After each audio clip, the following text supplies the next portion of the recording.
spoken language in Africa. And the point I was making to the director of border education is, why are y'all teaching French, Spanish, German to black children in America? Why are there not any African electives to be spoken to African children? Why are you teaching them Spanish? Why do they gotta take Spanish for 12 years as an elective? Why do they gotta take French? And it dawned on me, because language shapes your thinking. Language is attached to cultural norms. Language is attached to reality. So if you can shape the way someone thinks and speaks culturally, you can shape their whole way of being. This is not something small that we're talking about. Like, when you speak a different language, you work in both sides of your brain when you speak three different languages.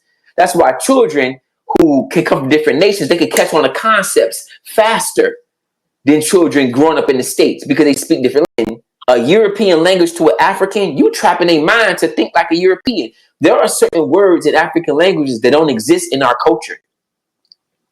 When you go to Africa, there is no word for RAPE. I don't want to say that, you get your flag or anything, but there is no word for that in no African language. When you say it in Spanish, you say it in Portugal, you say it in French. Those things don't exist in our culture. There are some words that don't exist in our languages. Like when the earthquake happened in Haiti, I need people to really take this in. If the word don't exist, the action doesn't exist. So there are things in African languages that doesn't exist.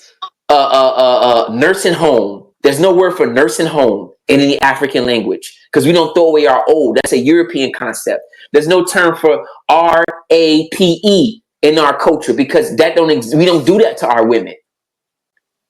If the word don't exist in the culture, the action doesn't exist. And in the culture, the action doesn't exist. And when we speak these European languages, we take on their actions, their belief, and everything. So we are doing our children a disservice by indoctrinating them with European vulgarities, because that's what I call it. Now, of course, I speak English because I was raised in here, but I practice several different languages. I'm learning several different languages.